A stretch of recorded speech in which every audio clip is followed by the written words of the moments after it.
DTK təcridxanasında saxlanılan müxalifət lideri Əli Kərimliyə qarşı son günlər xüsusi təzyiq elementlərindən istifadə edildiyi barədə məlumatları eşidibsiz.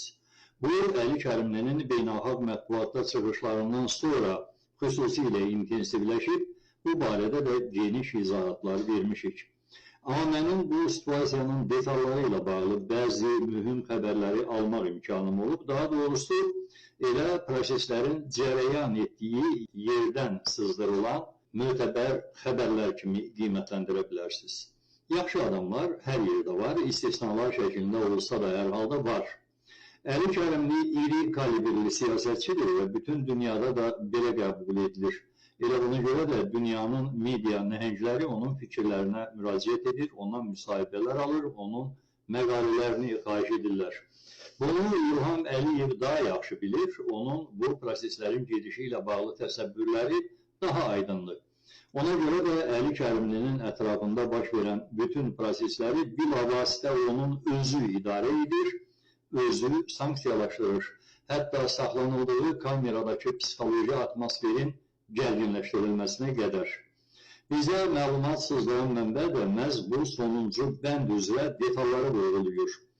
Frans 24 nəşrində növbəti müsahibədən sonra Əli Kərimlinin dərhal 3 nəfərlik kameraya köçürüldüyü barədə məlumat aldıq. Orada daha 2 nəfər var. Kimdir bunlar? Əsas məsələ də budur. Yəni, Əli Kərimlini evlə telefon danışıqları qadağan edilib deyə xəbəri verdik. Sovqat almaq imkanları məhdudlaşdırılıb dedik. Hətta ailə üzvləri ilə görüşlərinə də məhdudiyyət qoyulduğunu dedik. Bütün bunlar qanunsuzdur, kobudluqdur, qanunsuz qabalıqdır, amma bu barədə hər halda məlumatlar çoxdur. Bunlar açıq məlumatlardır. O kameradakı daha 2 nəfərin kimliyi də sizin üçün maraqlı olmalıdır. Bunlardan biri radikal dini təriqətlərdən birinin üzvü olaraq Suriyadakı savaşlarda iştirak etmiş adamdır. İŞİD sıralarında 39-40 yaşlarındadır. Qanunsuz hərbi birliklərin tərkibində olduğuna görə də Türkiyədə saxlanılıb və orada 9 il həbs cəzası alıb, müddəti bitirdikdən sonra azadlığa buraxılıb, daha sonra bu şəxs Tbilisidə 3 ay psixiatriya dispanserində müalicə alıb. İndi Azərbaycanda DTK təcridxanasındadır. Əli Kərimli ilə eyni kamerada. Onun həmin bu kameraya yerləşdirilməsinin təsadüfi olmadığı da gün kimi aydındır. Bir neçə mühüm səbəbə görə ən başlıcası həmin şəxsin psixoloji sabitliyi barədə argumentləşdirici sənədlərin olub-olmadığı bəlli deyil. Bu hələ hamısı deyil. Həmin şəxs hər gecə saat 2-3 radələrində, bəzən daha uzun saatlar ərzində ucadan zikr edir. Baxın, dəyərli izləyicilər, mən həbsxanada olmuş adamam, təcridxanada da olmuşam, cəza çəkmə müəssisələrində də kamera yoldaşının eyni zonda ola biləcəyin dustaqların tərkibi səndən asılı deyil. Amma məqsədli yerləşdirmənin də nə demək olduğunu bilirik. Birincisi, psixoloji müalicəyə ehtiyacı olan şəxsin başqa dustaqlarla eyni kamerada yerləşdirilməsi qanunlara uyğun deyil.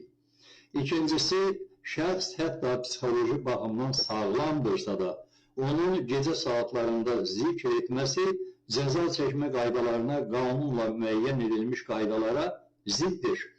Yat komandasından qalx komandasına qədər dustaq yatmaya bilər, amma yerində sakit, uzanıqlı halda qalmalıdır.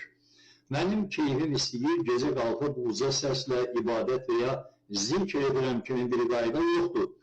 Əgər bu şəxsin aşırı dini ehtiyaclarından irəli gələn bir ritualdırsa və DTK-nın zindanbanları buna sayğı ilə yanaşırlarsa, o zaman həmin şəxsi gecə ibadətlərini özü üçün zəruri mənəvi ehtiyac sayan başqa dustaqlarla bir yerdə saxlamalıdırlar ya da tək adamlıq kamerada. Amma bir daha stop.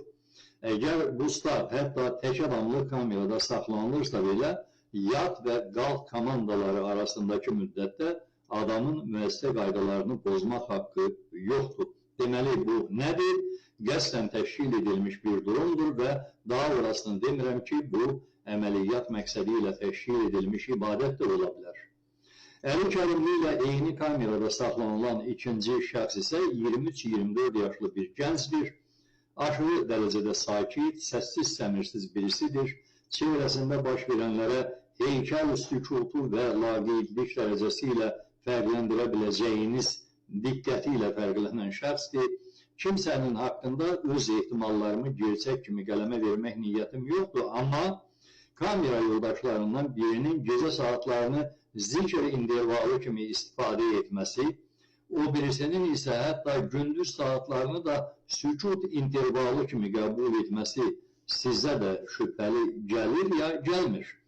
Əli Kərimli o şəxs deyil ki, onun yanına agent yerləşdirib ondan hansısa sirri qoparmaq istəsinlər.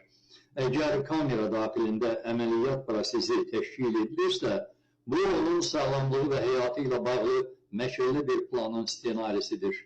Buna görə də bir daha deyirəm, əgər DTK təzyiqxanasında və ümumiyyətlə azadlıqdan məhrum etmə yerlərində Əli Kərimlinin sağlamlığı və həyatı ilə bağlı hər hansı bir problem yaradılarsa, bunun məsuliyyəti İlham Əliyevin boynundadır.